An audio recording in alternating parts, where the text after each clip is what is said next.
Thank you everybody for coming today to the Sessional research event on cyber operational risk scenarios for insurance companies. I hope you'll all agree that this is an important and evolving topic. So I'll briefly introduce myself. My name is Louise Williamson. I'm a director at Willis Towers Watson. My current role is managing the risk and compliance for LifeSite, a large DC master trust. I'm also a member of the risk management board here at the Institute. An important part of what we do is championing people who work in risk-related fields and also those who work in wider fields, and are looking to the Institute for support and resource in risk-related areas. We have 3 subcommittees, one of which is the Research and Thought Leadership Committee, who work directly with our working parties. We have 6 to 8 working parties that are live at the moment, one of which is the party who are presenting their findings today. It's a really important way for us to get fresh thought and research through on new areas such as this. So whilst I work in the pension field, I think one of the things I've seen is how important cyber has been in my day-to-day job over the last few years, but also more generally in my day-to-day life. I think when I look back to sort of 5 to 10 years ago, the biggest concern in relation to cyber was someone's hacking your Hotmail account and sending strange emails. But now the stakes have changed. They are much higher.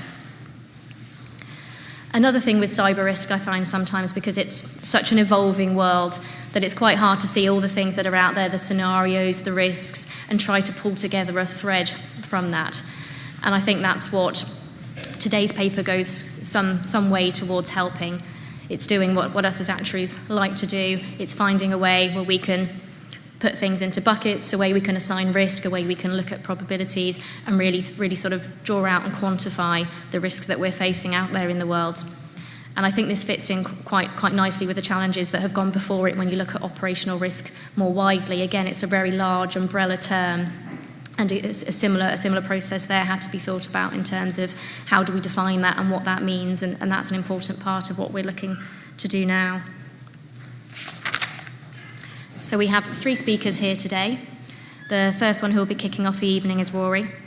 He's chair of the Cyber Risk Investigations Working Party, and he's a senior cyber actuary at Munich Re. He's part of Munich Re's corporate underwriting division and focuses on accumulation risk management, data and pricing for cyber risk in insurance and reinsurance contracts. We also have 2 more members of the Cyber Risk Investigation Working Party here to talk through their findings. We have Rameez, who's head of cyber pricing at Hiscox, and he's part of their central cyber business unit with focus on creating coordination, consistency and capability in pricing and data across the group. And finally, we have Vanessa, a principal consultant at Aon.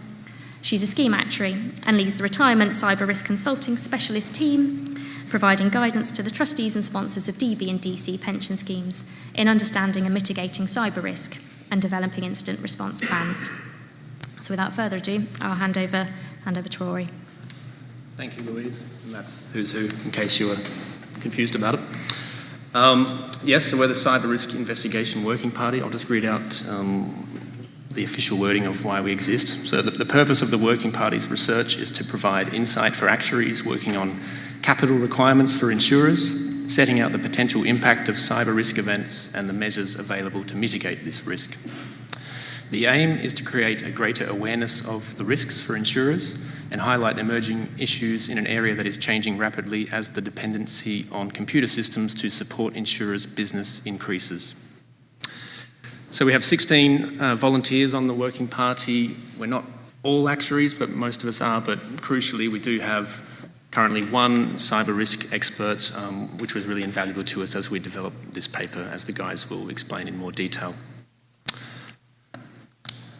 So what we're going to do today is I'm going to set the scene a little bit in terms of why we thought this was an important topic for us to write a paper on in the greater context of the cyber risk landscape, and then Rameez and Vanessa will go into the detail about how we actually approached it in the paper in terms of a framework for looking at operational risk from cyber, and then we have some worked examples of some scenarios that we went through the whole process of quantifying the potential costs from these incidents. And at the end, I'll bring it back, I'll close it, and we'll have a bit of a discussion, I hope.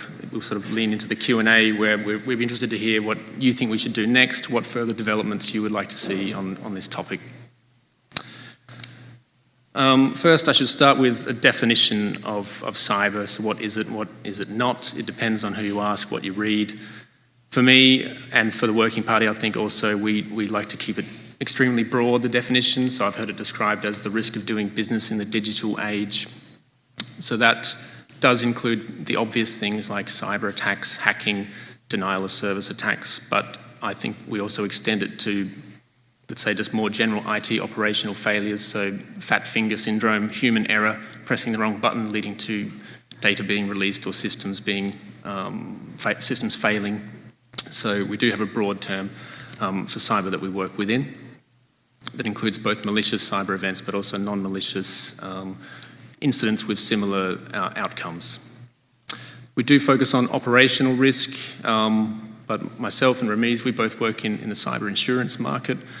We have a range of volunteers with different roles, so we're kind of finishing this phase of work around operational risk scenarios, and we're interested to hear from you, the community, about what we could possibly tackle next. It could be taking this further, it could be going into accumulation risk issues, for example, or a bit of both, a bit of everything. So we're definitely keen to hear from you as well as part of the Q&A. That would be great.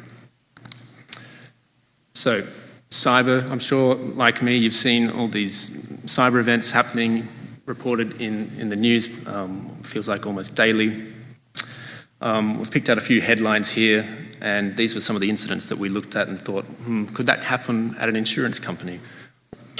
And could it be worse? Because we also wanted to tackle extreme scenarios, so at the 1 in 200 year return period. So were these 1 in 200 events, or do we need to think of something even more extreme? And what I would draw from some of these is the importance of how the company who is attacked or suffers an incident, what they do, how much of a bearing that has on how they're affected at the end of the day, from planning before an incident even occurs to what you do once you've discovered the incident immediately, in the immediate aftermath, and throughout the investigations. That's all crucially important. So, for example, the NHS could have prevented the ransomware attack called WannaCry that they suffered. That attack was aimed at a particular version of Microsoft Windows operating systems, but a patch was available for several months, which the NHS could have applied, and then they would never have suffered that incident in the first case. So that's an example of the importance of risk mitigation. And I heard from a colleague that incident has cost them around £90 million, all up in business disruption and rebuilding IT infrastructure. So that's an example of preventative controls, patching, the importance there. To take another example, Uber, they were not unique in the fact that they suffered a data breach where customer data and also data on their employees or drivers was breached, but what was perhaps unique in a negative way in their case was they decided to conceal the fact that that data breach happened, which flies in the face of the regulatory requirements that they operate under, and now they're looking at about a $160 million US fine for that decision to conceal. So everybody is at risk from these attacks, but how well you can mitigate and how you react when it happens to you has a huge bearing on what happens to your bottom line. Here we look at a bit of a timeline in terms of the events that we studied that were of interest to us as we thought about this paper and putting it together. If you go back to 2013, 2014, the sort of attacks that you would hear about were targeted, excuse the pun, because one of the companies was Target, were targeted on individual companies. So hackers were going after them, they were going after the data. They thought the data they had was interesting or valuable, that they could make money off it in most cases, although the Sony one was more of an ideological narrative, I think. But the common thread there is data was the asset of interest to the attackers, and these only affected more or less one company in a massive way, tens or hundreds of millions of dollars, but one company being targeted. Moving forward to 2016 and 2017, the Dyn attack, the WannaCry attack I mentioned that affected the NHS, and the NotPetya attack, that was interesting, especially for me in my day job working at a reinsurer, because these show the catastrophic or accumulation potential that exists for cyber attacks, where the company that you work for, an insurance company, perhaps you might not be in the crosshairs of the hacker, but you could just get caught up in some wider global attack. And also those attacks, the impact was not about personal individuals having their data breach and needing to be compensated, but it was more about disruption, so the disruption, business interruption impact on those companies. And the cyber insurance market has had to respond in terms of the products they're offering as well, a shift away from offering traditionally data breach focused cyber insurance products to now also doing business interruption type of risk. The last couple on the slide, Equifax and British Airways, these are more in the former category, so the classical data breach. So if anybody thought there was a sort of sea change in terms of the type of risk because of those accumulation events, I think these latest ones show that the good old data breach on one single company is still alive and well. So who's carrying out these attacks? And more importantly, why do we care, or should we care? It's really a spectrum from the stereotypical kid in his parents' basement having a bit of a laugh for his mates, look, I hacked into this company, isn't that cool? All the way up to nation-state sponsored groups of hackers with highly sophisticated cyber weapons, I would call them. Again, if you're working for an insurance company, you might think, do I need to worry about nation states if I'm just doing business in this region of the UK? And again, yes, because of the collateral damage aspect, I think absolutely you need to have that top of mind when you're looking at what sort of scenarios could impact your business. Those weapons are just so powerful. And on the other end of the spectrum, do I need to worry about the kid in his parents' basement? Well, the tools that he or she is using are also increasing in power. So they can do a ransomware attack against your company without really knowing how to code. They can hire ransomware tools at low cost and ransomware your company.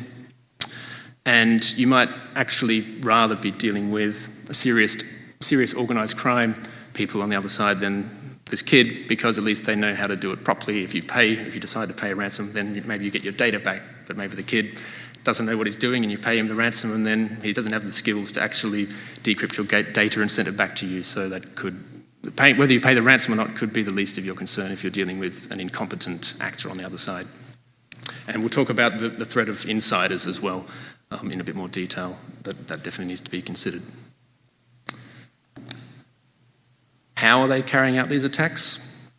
It varies. And what I would take away from this is, how do we defend against these attacks? And there's a range of different types of defences that we look at in the scenarios and in the framework that we put forward, that we recommend. You do need cybersecurity expertise and tools, the standard things like firewalls and patching and all that kind of security technology, but often it's the human that's being hacked, not the computer. So you need to tell your employees what is phishing, how do you make the worst employee in your company better so that you can improve that weakest link, the guy that's going to click on every email and every link. So it's a combination of sort of human factors and technology factors, and the risk mitigation framework that you need to put together will need to encompass that whole spectrum of risks. How big of a risk is cyber within the broader operational risk category or landscape? Is this overblown? Should we even exist as a working party? Well, don't take my word for it. Allianz do a global survey, it's called the Global Risk Barometer or something like that, and they interview risk managers from all industries, in all countries, and they ask them, what's keeping you up at night? What are you worried about that could affect your business, that could take your business down, that could cost you money? And the results that came back, I just showed the ones that are relevant here. We're talking about insurance companies in the UK. So insurance within the category of financial services, those risk managers identify cybercrime as the number one type of risk that they're worried about. And for companies in the UK, across all industries, the same story, cyber incidents, the number one topic within the category of operational risk that they're concerned about. So in terms of how do we approach that, I think we as actuaries, we have a role to play in terms of the quantification piece, so determining the capital load that our companies need to hold against cyber risk. Additionally, there's going to be a lot of regulatory interest on cyber, given its importance. We already see that with new legislation such as GDPR, but I also know the PRA and the pensions regulator and others are taking an interest in that. So if they're not knocking on your door already, then you can expect that soon.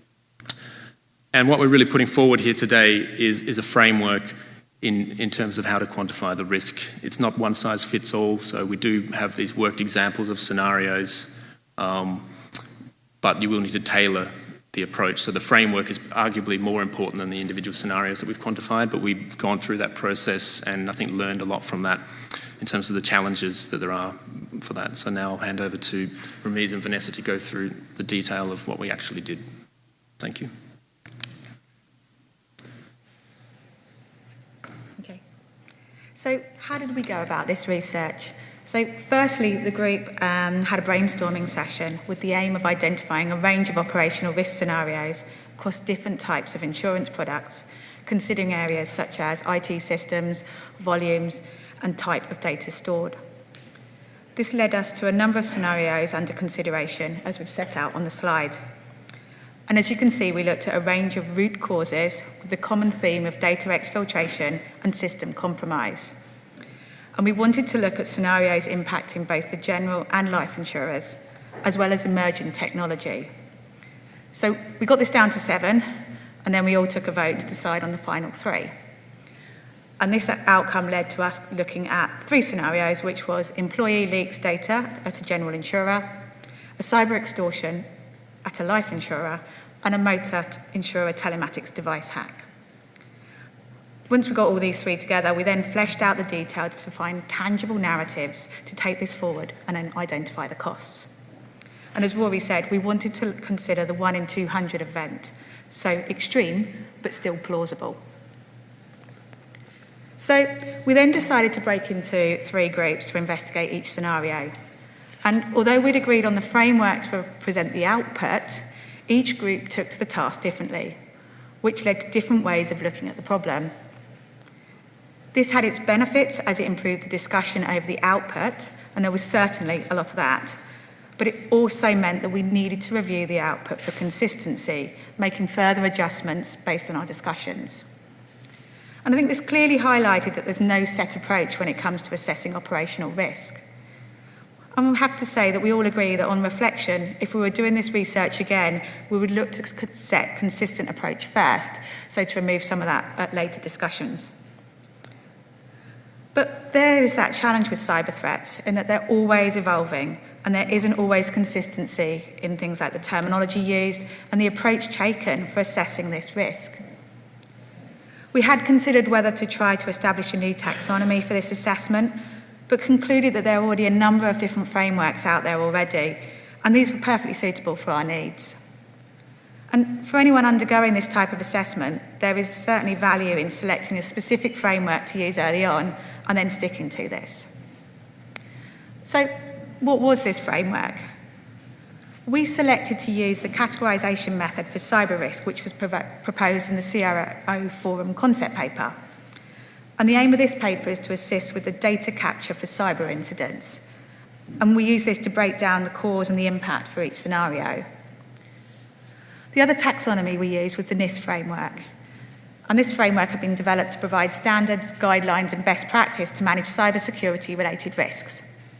And whilst it's a guide for US private sector organisations, it's used by organisations across the world, and it's one that most gravitate to when we're discussing cyber risks. The NIST framework comprises of 22 control categories across 5 core functions to ensure that a company responds to cyber risk, with these core functions being identify, protect, detect, respond, and recover.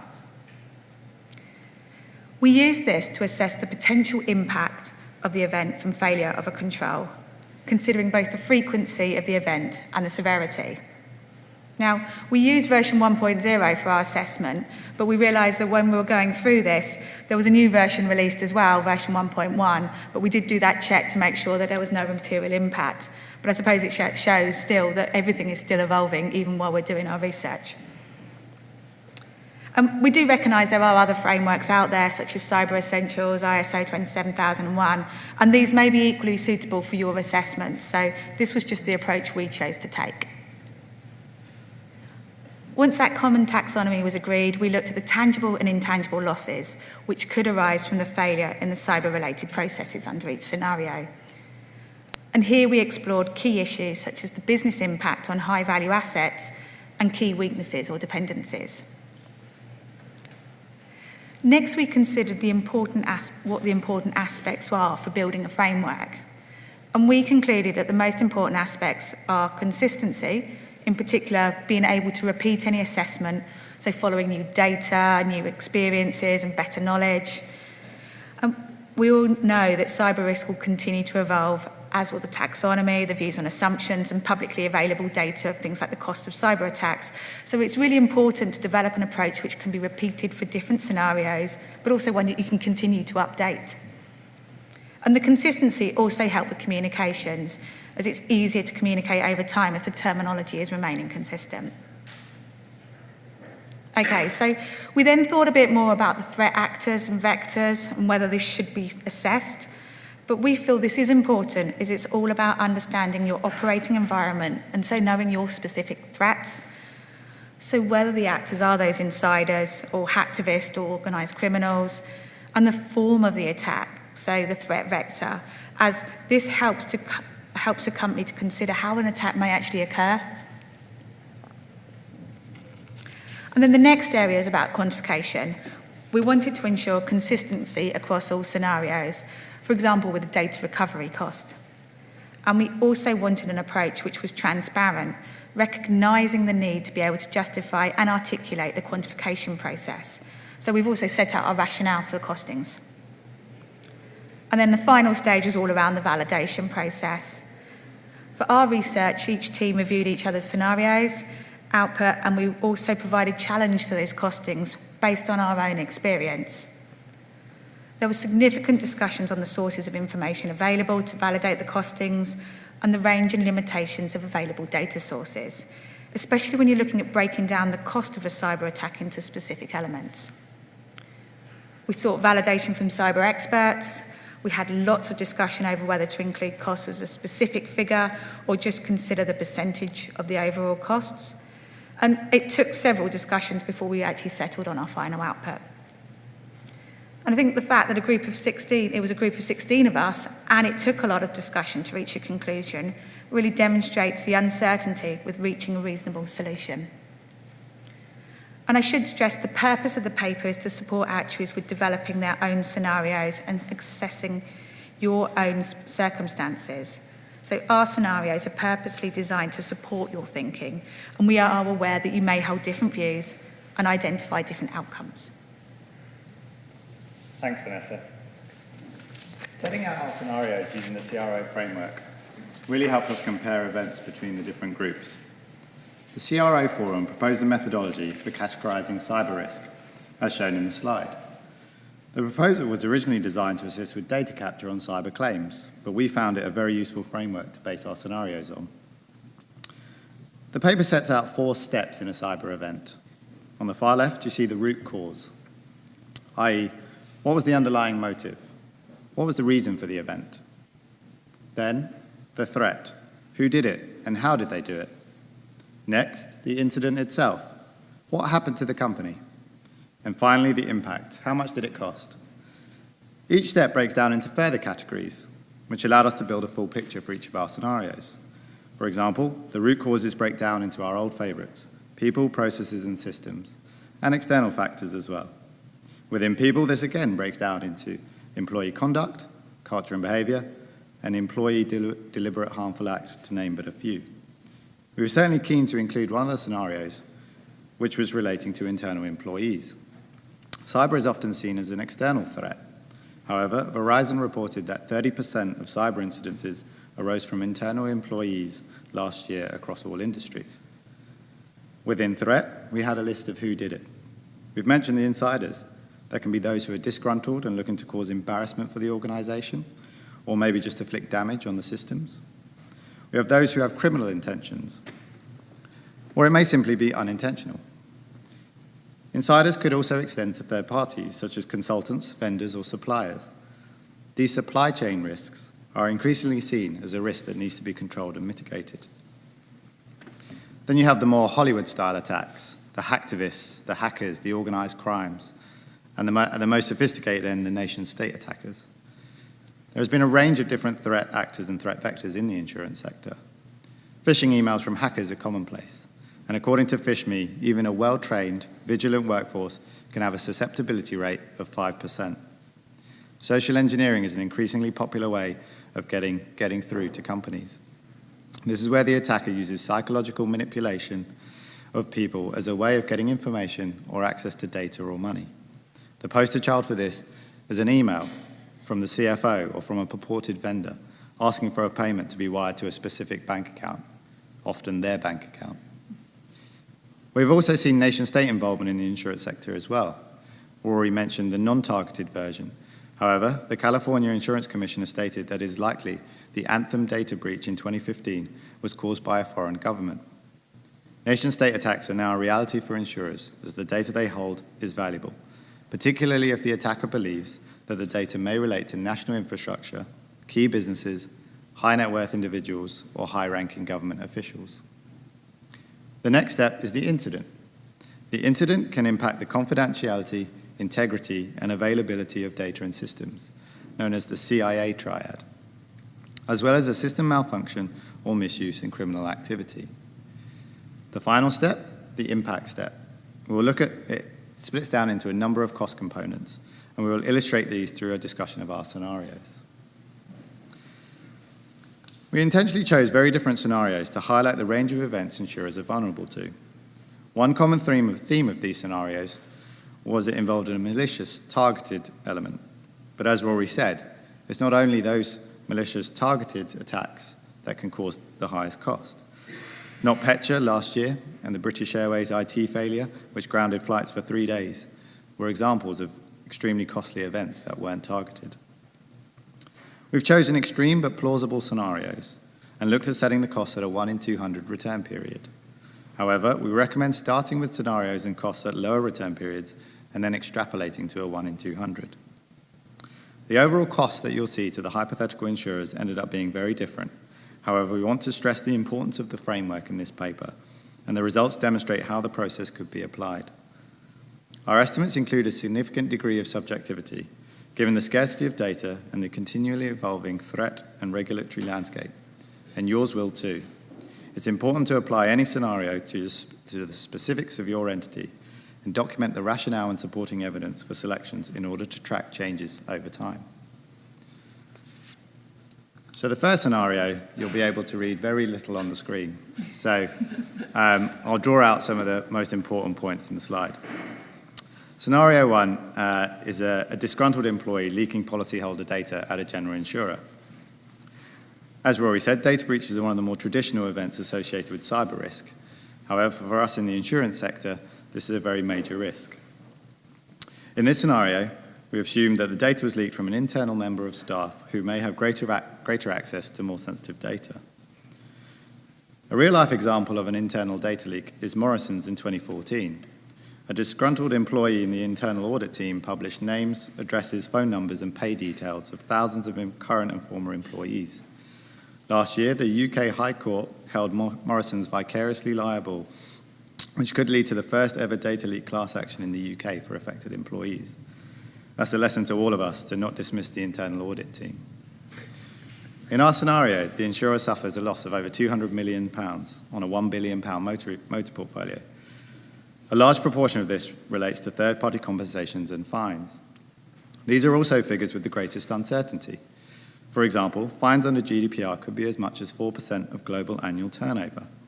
For this insurer, which has a 10 billion global presence, the fine could be as high as £400 million.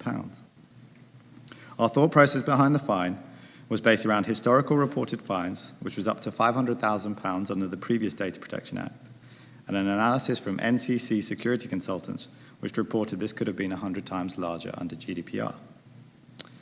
In the last few months, there have been unprecedented level of fines issued to companies. The rhetoric from regulators has now turned to action, and it's clear that they mean business. Since July, the ICO has issued their maximum allowable fine of £500,000 to Facebook and Equifax under the previous Data Protection Act. It is possible that we might see the first post-GDPR fine by the end of the year. And fines have not just been limited to the ICO. Earlier this month, Tesco Bank suffered a £16 million fine from the FCA for a security vulnerability in 2016. The FCA was especially critical of failures by Tesco Bank's internal teams to follow their own procedures for responding to such an attack, which led to a 21-hour delay in notifying the specialist fraud team. So this is a lesson for us in the insurance sector as well. It's important to recognise it's not enough just to have a process in place. We need to be able to demonstrate to regulators that this process is actually being followed.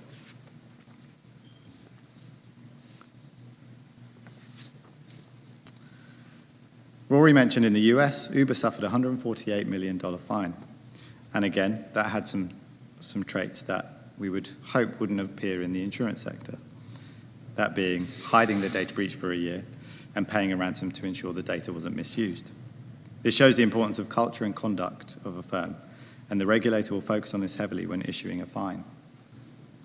The changing landscape of cyber is not only in relation to new threats, but as seen by these examples, it's in relation to the regulatory environment and the litigiousness of cybercrime victims. By using the CRO Forum framework, we can identify changes in specific cost components as we receive new information. The lesson here is to stick to the framework, document the rationale behind the selections, and document the uncertainty for each cost component to help communicate this to users. And then stay up to date with cyber events in the news to help with following iterations. Okay, so scenario 2 is all about a ransomware attack on a life insurance company. They are a subsidiary of a FTSE 100 company with £3 billion worth of gross written premiums and profits of £300 million. As you might not be able to see actually from the slide, they not long ago started an IT transformation program to modernise its IT systems, and they actually outsourced this with a data service company. So it's pretty terrible timing for something to go wrong. For this scenario, we decided upon a ransomware attack against a number of insurance companies from a tailored spear phishing campaign. For this insurer, the hackers actually got through and they go undetected for several months. This means that when they delivered the ransomware worm, it infects almost all of the insurance company's systems, both production and backup environments. The impact is that the operating systems become unavailable, critical systems and services are inaccessible, and the data is encrypted. So if we look at the root causes, this is lack of staff awareness. At least one of those employees clicked on that phishing email. Inadequate defences. So could they have prevented the phishing emails getting through the firewalls or detected the hackers sooner? And then behaviours. No one actually reported anything as suspicious. So how did they respond? In this scenario, the management call a meeting and decide to pay a ransom. But after investigations, they've managed to reduce this to $7.5 million to cover only the critical systems held to ransom. And as we're looking at a 1 in 200 event, this didn't actually release the data, and there is precedence of this. So basically, they're pretty screwed. As everything grinds to a halt, workers can't do their work and are sent home at a cost. And a huge data restoration project commences. And the biggest cost here is in relation to significant lapses of enforced policies. There's that loss of confidence in the firm and the reputational impact starts to kick in. So the conclusion for this scenario is a risk capital charge of 6% of the company's total revenue. And what's worse is if the data is identified as being stolen, then we would also need to add on the costs associated with the data breach, which Ramiz was talking about in scenario 1. So what are the mitigation actions here? So as well as segmenting critical systems, the three key areas for improvement are around detection, so looking to model trends maybe in the standard behaviour so they can identify and investigate any anomalies, improving vulnerability scanning and carrying out penetration testing, for example. The response, so looking to establish a decision tree, say if they've got a ransomware attack, creating and testing their instant response plans, and considering maybe appointing an expert on retainer to be available if an incident does occur, or looking at things like cyber insurance. And then it's also about the ability to recover. So regularly testing these plans, feeding back and improving on their protocols, and establishing a clear communication plan. And all of these could help to ensure quicker response, quicker detection, faster recovery, which could then reduce any reputational damage. So in the third scenario, we looked at a hack of an insurer's telematics device.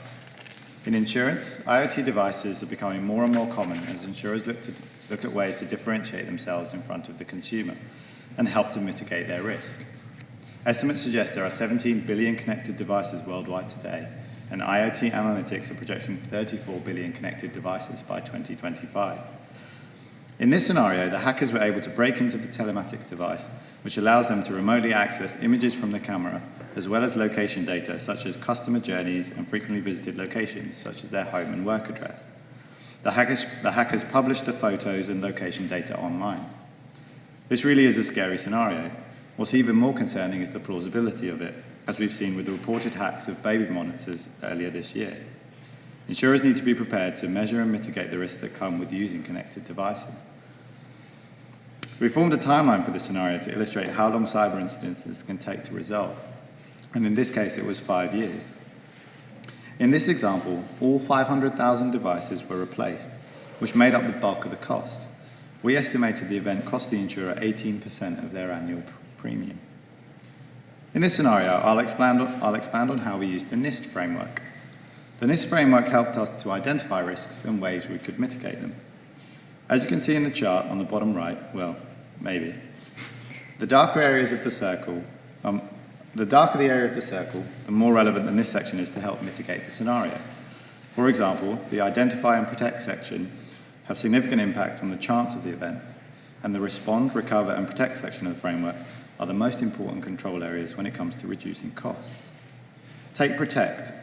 In our scenario, attackers were able to gain access to the devices by guessing the username and passwords for the device, in this case set to admin. It is common that IoT devices have simple default passwords, and often these do not get changed or there is no ability to have them changed. Last week was the first signs of action being taken by governments. California announced that manufacturers of internet-connected gadgets will need to equip their products with reasonable security features out of the box, which means unique passwords or a feature that allows users to pick their own passwords. However, this law will only go into effect in 2020, and this is only one location worldwide to address the problem. So using the NIST framework, we can look at access controls within the protect section, which states that user and admin accounts should be well managed from creation through to deletion. For this scenario, that could mean having strict controls over who has access to the device, and this should reduce the risk of unauthorized access, and to change any default username and passwords in the device. Another protect control would be the use of protective technology, such as performing penetration testing to understand how the devices could be exploited and what can be achieved with those exploits. So could cyber sit under a rule of thumb? The IQ Insurance Insider reported that in practice, most insurers using an internal model have calculated their op risk to be between 8 and 12% of their total SCR. So can cyber operational risk have a benchmark? Is it even clear that operational risk benchmarks are sufficient to cover cyber op risk alone? It is really too early for cyber op risk to have a general rule of thumb. However, we believe a bottom-up approach to assessing cyber operational risk will not only help you come up with a rationalized answer, it will develop the understanding of cyber risk within the firm and help prepare the firm for when a cyber incident does occur. It's fundamental to involve different people across the firm. Cyber is a multidisciplinary problem, and introducing different perspectives can help challenge views and scenarios to get a better outcome. Our own scenarios changed as a result of consultation with other actuaries who joined the working party halfway through, as well as when we ran them past IT specialists and cybersecurity experts. The CRO Forum and NIST framework can really help with communication here between the different disciplines. Varying the scenarios as much as possible will help broaden thinking, as it did for us. The type and size of insurer matters, so do take into account the specifics of your entity. The type of insurer, the number of records held, how joined up the data systems are, the sensitivity of that data, all the way through to how your company interacts with their customers, what level of training the staff receive, the success of phishing tests. In short, what does the company's digital footprint look like, and what is the cyber resilience of the firm? All of these things will affect the chances of a successful attack and the cost of them. And finally, as said before, we chose extreme but plausible scenarios and looked at setting the cost at a 1 in 200 return period. However, we recommend starting with scenarios and costs at lower return periods and then extrapolating to the 1 in 200.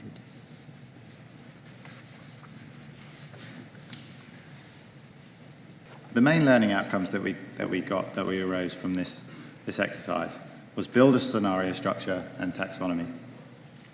Build a cost structure. This is really important, especially when communicating with IT experts and with other actuaries. Think about the threat actors and vectors. You may not think it's important to understand how you're being attacked. However, that can have a significant impact on the cost and the sophistication of the attack. It's really important to consult cyber and IT experts.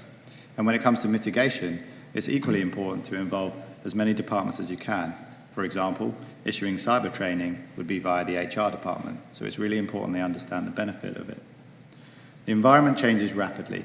As we were writing this paper over the last year and a half, the environment changed multiple times. Scenarios that were considered extreme became obsolete, even in the short time frame that we had. So this is really important. I mean, firms need to take cybersecurity seriously, and we talk more and more along the lines of preparing for if, not when, an attack, when, not if an attack occurs. And there's lots of examples in the public domain, as Rory mentioned. So what we've demonstrated in these 3 scenarios is that although it's still a lot of uncertainty, the cost could be significant. Further, if there's a data breach, it's not yet clear what the potential fines could be under GDPR. And there's that hanging question of whether these will be set high, to make an example. When it comes to the framework, our view is that NIST framework is a really good starting point for assessing key operational risks, but as I mentioned before, any framework could be suitable for you. But really, regardless of what framework you use, the figures are likely to be highly subjective, so it's important to create something that captures the specific circumstances of your firm and draw upon the experience and knowledge from a range of experts that you have available. I think finally it's important to have consistency and transparency for communication purposes, but also to keep pace with the future developments. It's highly likely that the cost calculations will change over time as threats evolve and as knowledge deepens, and it's useful for you to have an approach that can keep adapting to this. Okay. So, in terms of what happens next, we'd be interested in your thoughts on that, but we've got a few ideas to draw out based on the challenges we had when putting the paper together, and it's largely around sharing. Sharing of knowledge, sharing of experience, and sharing of data. So I see this paper as a first step, hopefully in the right direction on this topic. We'd be very interested to hear how you get on using it. I would be frightened to hear that you've read it and gone, oh, the number's 6%. That's the number for me, job done. That's not what it's about at all. It's really about the framework and applying that to your specific circumstances. The guys mentioned the data. That was a real challenge for us to find the right data points that are out there in the public domain to quantify the cost components. Now, there have been some efforts in this regard. So, as mentioned, we did sort of follow on from a lot of what the CRO Forum had already done, and they, in fact, did a pilot study with participating insurers and the operational risk people at those insurers to share data on cyber incidents and near misses that those organisations had suffered, and sharing them in an anonymised way. They did the pilot, but it was not something that extended beyond the pilot phase. I think there was legitimate concerns from the participants around how are you using this data, what's in it for me if I share it, is it worth it, the cost-benefit analysis of that. From our perspective as researchers, we just want the data. We would love to have more data to be able to come up with cost estimates and scenarios that are as realistic and plausible as possible. So more data would absolutely help us there. My understanding is that the Geneva Association has picked up the baton on this topic. They're currently investigating whether there is scope for sharing of incidents, although they're actually focusing more on insured losses rather than the operational risk events that insurers suffer, but equally that would be helpful data. So we would like to see more data, more knowledge sharing, more experience sharing. What would you like us to do next? We could do more scenarios, we could look at pensions, for example, and then more broadly, what should we as actuaries be doing? Do we need more specialised education, guidance? What should regulators be doing? Do we need stricter rules around cyber security? We've got a range of opinions on that. One thing is for sure, it needs more attention, more people looking at the problem, more people getting schooled up, learning about what this cyber risk thing is all about and getting better at applying these techniques to determining how much of a risk is it. We don't want to stand up here and just scare everybody, but we've had a go at putting a number on it, and we want to balance that. It is a risk, but it is a risk where mitigation exists for, and we're trying to find better ways to quantify the effectiveness of various risk mitigation activities. So that's really what I wanted to say there, and perhaps I'll hand back to Louise when we start the Q&A. Yes, if anyone's got any questions on what they presented today. We've got a few possible questions that we would be interested to know about as well, but happy to take questions. Would anyone like to go first? Microphone's coming. Thank you very much. Jack Moncaster from St James's Place. When quantifying the losses, how did you take into account the controls that were in place, and did that mean you assessed the losses less if there were more robust controls? Yeah, we were working at the 1 in 200, so we kind of dodged that one a little bit, to be perfectly honest with you. I think at the 1 in 200 level, you're assuming that even the controls you have in place, they're not working or they're not implemented properly, they're ineffective to some degree. So we did have some discussions around how do we start to quantify the effectiveness of various controls, but in the end we decided to not quantify them, but we do list the most important controls as we see it for each scenario, but we don't give a quantification of how much it actually reduces it, which I think is appropriate, at least to assume that they're not going to work at that extreme return period, the 1 in 200. But that was a huge challenge for us, and it was a challenge enough already to come up with the costs in the worst case scenario, to be honest with you. Thank you. Any more questions?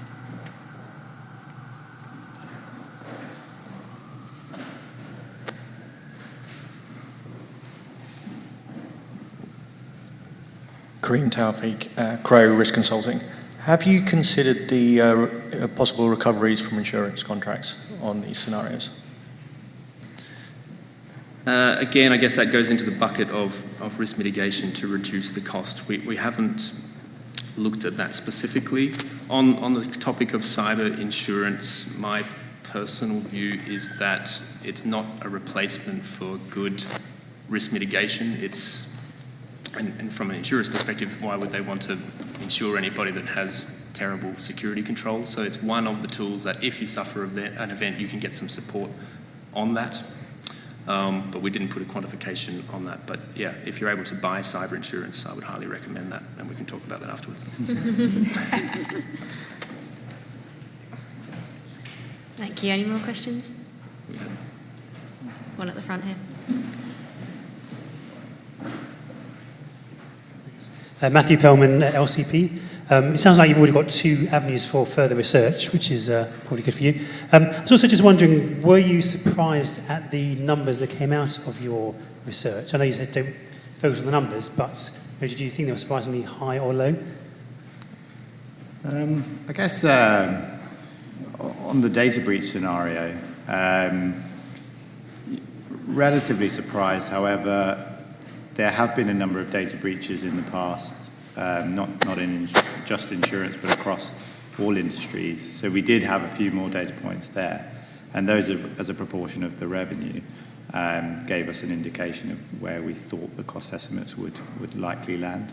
But again, we want to emphasise the range of uncertainty in our estimates. So when GDPR truly kicks in, they may be issuing fines of sizes that we've not yet seen before. So it's definitely one to just continue keeping abreast of. Maybe put it back to you. Are you surprised? Higher or lower than you expected? The actual GDPR fines, or the fines element of those numbers, weren't that large compared to the other part of the cost involved. So in a sense, the level of fines is being relevant to the other factors in the calculations. Yeah, okay. I mean, we could have gone a lot further, like Rumi's outlined the rationale on the fine, but we could have just slapped the full 4% of global revenue and come up with a much scarier number, and possibly been justified doing so at a 1 in 200, which I think just speaks volumes to the range of plausible and acceptable approaches and outcomes that one can come up with. And there's just no hiding from that, unfortunately. I think we're all waiting to see how the GDPR fines are going to be evolving, aren't we, over the next few months and years? I think one thing in particular is the size of a company. We could see much higher losses as a proportion of revenue on smaller companies than on the larger companies. Because some of these costs are just fairly fixed. You do need to hire PR firms, notification firms, lawyers to deal with incidences, and that can often be a much higher proportion of revenue if you're a much smaller firm. Another question, thank you. Rather than trying to share data on actual cyber events, I can see why people would be very sensitive about sharing that. Have you considered talking to insurers to see whether they would share with you some of the work that I know that many of them have already done in this area, trying to quantify the impact on them of cyber risk events?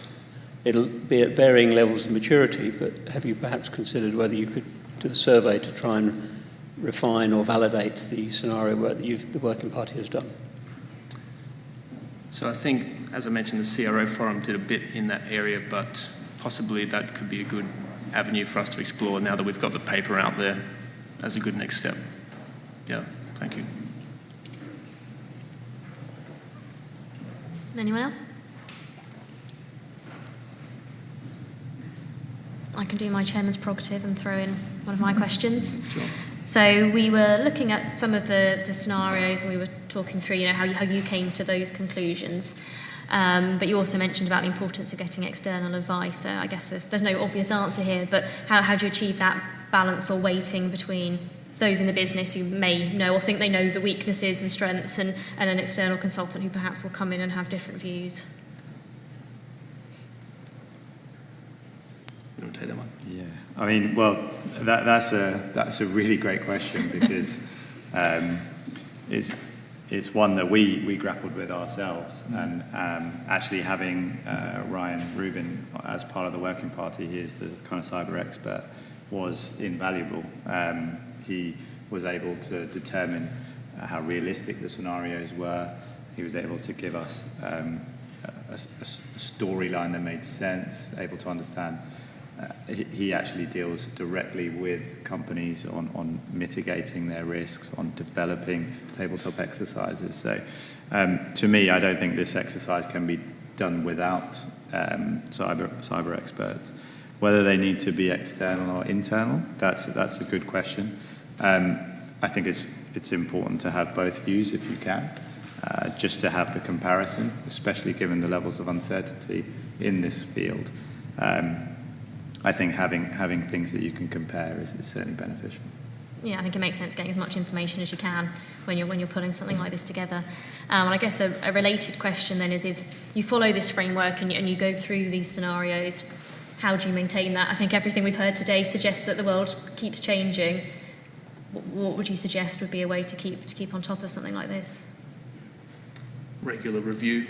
I mean, we when we did the life insurance ransomware scenario, I had it in mind that it had to be a targeted attack because that's going to be the most extreme, but then NotPetya happened and we saw companies who were not specifically targeted suffering hundreds of millions in loss, so that changed my thinking. And I think the way I would do it would be kind of the step-by-step process, and you can start with a kind of top-down view and review it at the top-down level. Do we still have the right scenarios, like a ranking system almost, which helps you to decide whether or not you need to refresh and throw one out and bring a new one in or not, something like that.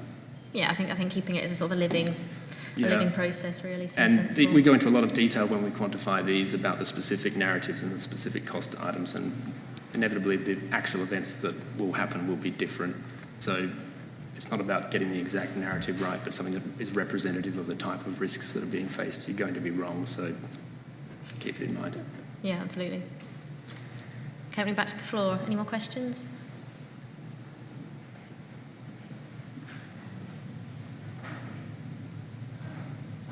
I shall do. Oh, we've got one here. Jonathan Halberstadt, Prudential Assurance. Given that the Allianz survey showed that this was the top thing keeping risk managers awake at night, how relevant is a 1 in 200 scenario treatment? Should it be taken out of that framework? I didn't quite hear the last part of the question. So we're talking about 1 in 200 all the time. Is that still a relevant measure for something like this, which seems to be getting higher and higher and more frequent? A 1 in 200? Yes. Good question. Yeah, I think just focusing on the most extreme, you're going to miss the smaller ones for sure, but I wouldn't discount the most extreme. And to give you an example, at Munich Re, in my day job, we measure risk at the 1 in 1,000 year return period. So not even, we're going well beyond the 1 in 200 in the other direction to what you're suggesting as well. So yeah, definitely need to look at the whole spectrum, I would say. But you've got to start somewhere. So we started at the 1 in 200.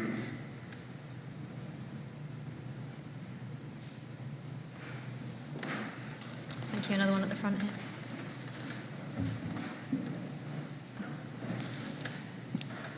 Roger Hill.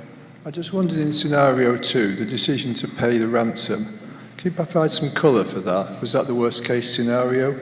Have people who paid ransom been treated differently? Is there an ethical issue there? There would be an ethical issue for sure that would need to be considered by the company in question.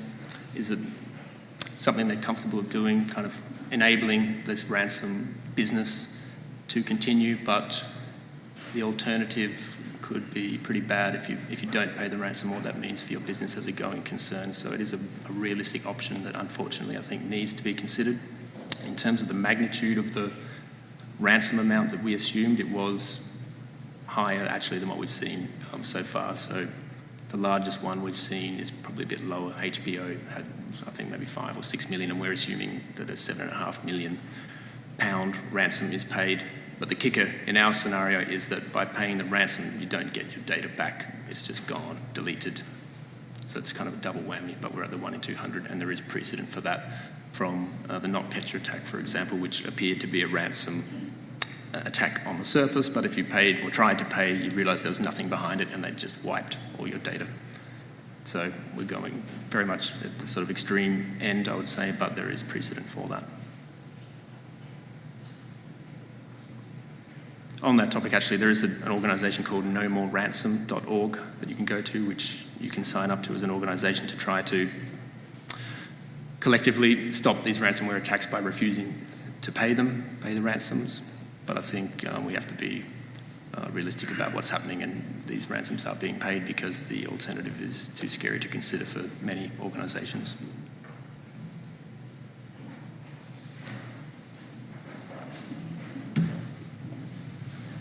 In relation to the threshold at which we're looking at, so whether it's the 1 in 200 or not, you talked about extrapolating from a more likely scenario.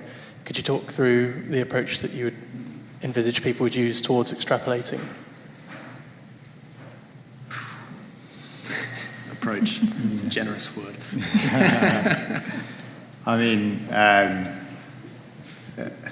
the traditional method is on the underwriting risk side is ask the underwriter for the 1 in 5, the 1 in 10, the 1 in 25, and the 1 in 50. Or a worst in your career. Or the worst in your career, yeah, exactly. 1 in 30. And then use those data points to fit one of 4 distributions to it. Do I think that's the way to do it in this particular risk set? I think it could be a method, especially if a lower return period is more tangible in terms of loss estimates and the data behind it.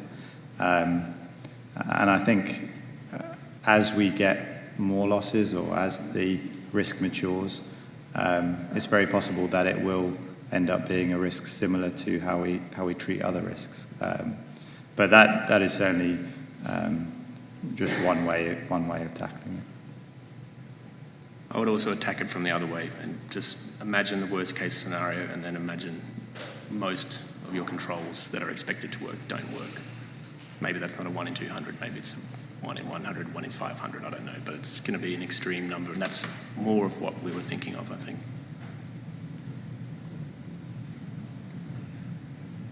Thank you. Any more questions? Got one on the back. Alan Kay. Most firms outsource. How have you factored that into your modelling?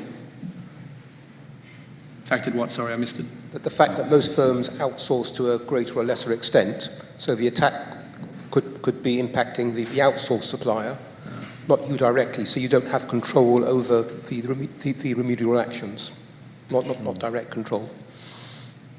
Well, so neither of us worked on the third scenario. Thankfully, we do have someone here who did work on the third scenario, but I believe that was on a telematics device that was kind of manufactured externally. But no, absolutely, outsource risk is, it was in fact the latest NIST update specifically beefed up the section around supply chain risk. The concern these days is everything is connected to everything else. So even if you know your suppliers, you don't know necessarily their practices and who is connected to them, and that chain can go on and on. So absolutely a scenario around supply chain risk is certainly one to develop.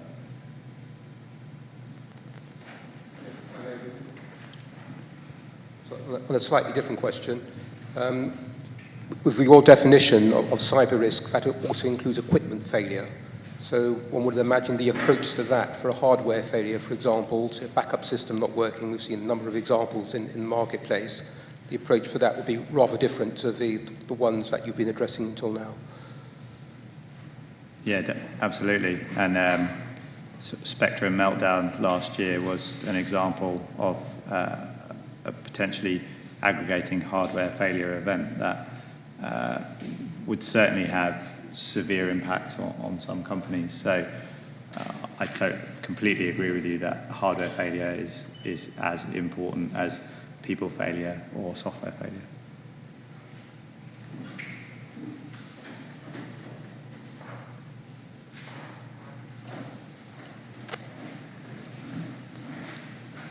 Hi, Bob Laux, Prudential. One of the challenges we face is that you said everything's connected to everything else, and yet our IT professionals where I've worked are always lamenting the fact that systems don't talk to each other, and that's viewed as a bad thing.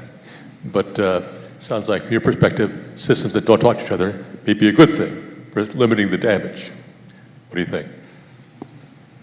Yeah, it's odd actually. Us as insurers may benefit from being behind the curve because if one system falls over, the rest is fine. I find it really funny reading all these stories about how data has been exfiltrated from a company, like millions of records, and I can't even get all the data I need in my own company, let alone someone externally getting it. So no doubt that there is a benefit to being disaggregated in that respect.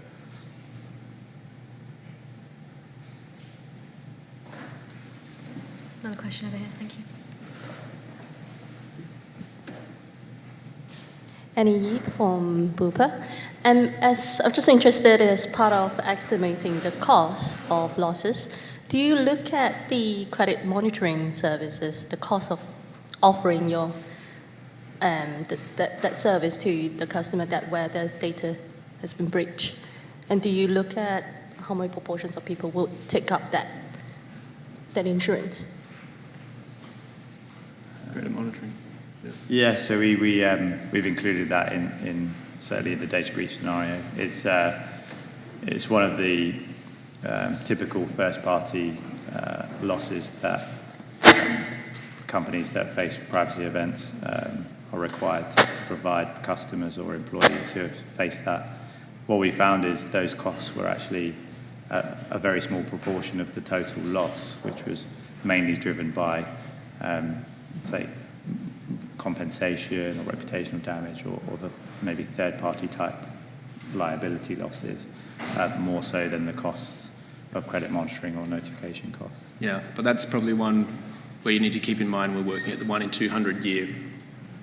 So the idea behind providing credit monitoring or things like that is you're trying to prevent them from suing you. So you're giving them stuff proactively so that they don't say, you've done this bad stuff to my data and now I'm going to sue you. So it's something that you would see in as part of a typical response for a data breach. First-party costs spent now to avoid possible scarier losses on the third-party side later on. But in the 1 in 200, we're looking for the more worst-case scenario, so the third-party costs are bigger.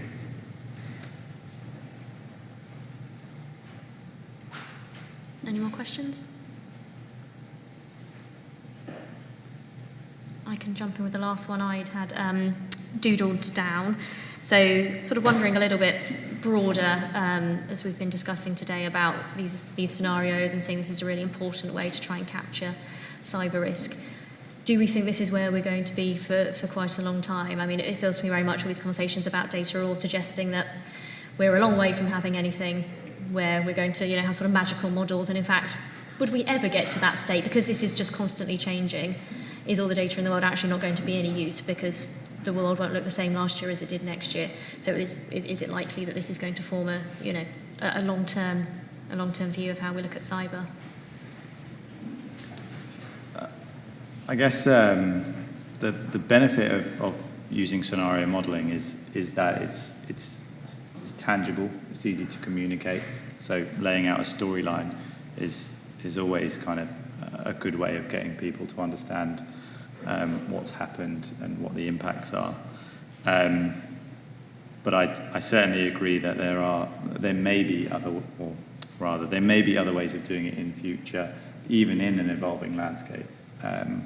For example, some colleagues of mine went to meet Microsoft, and they used some incredibly advanced techniques to understand where there may be points of failure in their system. So if we had access to that sort of level of information, as more companies migrate to the cloud, as more companies outsource their IT, it's very possible that we could come up with much more sophisticated views in the long run. But I don't think the scenario-based modelling, I think that will always have a place because of the communication element it brings. Thank you.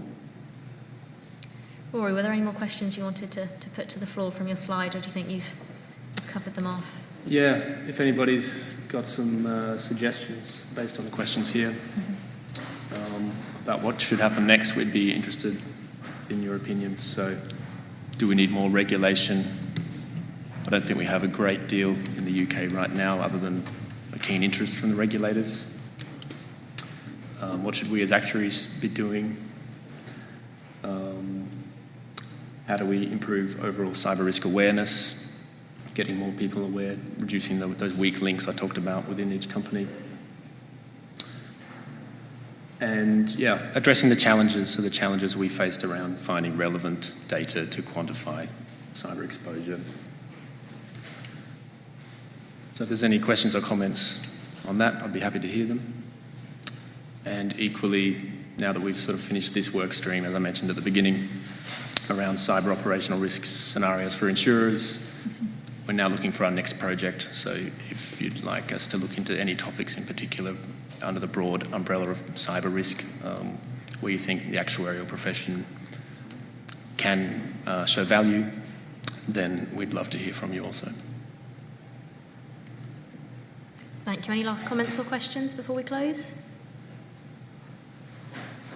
One in the middle there.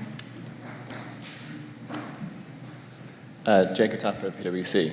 I know this work has been based on operational risk for insurers, but what's the appetite within the group for researching silent cyber risk? So that related to claims to insurers that's not from direct cyber policies. So yeah, silent cyber, for people that are not familiar, that's, well, you have the cyber insurance market on one hand, which is products specifically designed to pay out in the event of cyber events. And then you've got the kind of inherent cyber risk that's sitting in property and casualty policies that are covering fire and liabilities, and these weren't designed with cyber attacks in mind per se, but they're going to be exposed. And there is, I would say, a lack of understanding, lack of research on that topic of how big of a problem is it really, and going through line by line, looking at property, fire insurance, is there a big cyber potential there compared to something on the liability side?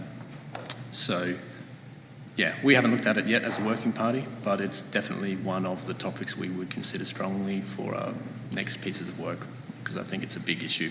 There's been a bit of work on it, so Willis Towers Watson did a survey to try to gauge how big of a problem are we talking about. So they asked people in the insurance industry, line by line, what proportion of the premium for property, for workers' comp, for other casualty lines, for marine, what proportion of that do we think would we need, or additional amount would we need to cover the silent cyber, just to gauge it. So there's been a few things, but I think we're only scratching the surface there. So that's one potential area that we would consider to look into. Another one I would throw out there is accumulation risk. Whether we as actuaries, and volunteer actuaries I should mention, are the right people to do all these things, I don't know. But these are the topics we're facing. So accumulation risk on cyber is real. Munich Re, Swiss Re, others are having these debates about, could you insure the internet? As in, if the internet goes down in a country, is that even possible? Would it be long lasting? Would it be 5 minutes? Would it be an hour? Could it be days? Are these sorts of risks even insurable? And if they're insurable, can they be quantified, modelled, etc.? So silent cyber and cyber accumulation risk are two possible topics for us to investigate further. Thank you. Any last question before we wrap up? I think everyone's made their contribution. Thank you. So I think it just remains for me to say thank you to the audience for coming and contributing towards the discussions and questions that we've had today. And thank you to our speakers, not only for putting in the time today, but also for the research. I know the Working Party have been working for years, in some cases, on their research and the culmination that we have today. And I think just to conclude, if you do have any more comments or questions you want to direct to any of us afterwards, please do so. And a copy of the paper, and I think in time the slides will also be available on the Institute site if you wanted to pull off that information. So if we can just thank them in the usual way. Thank you.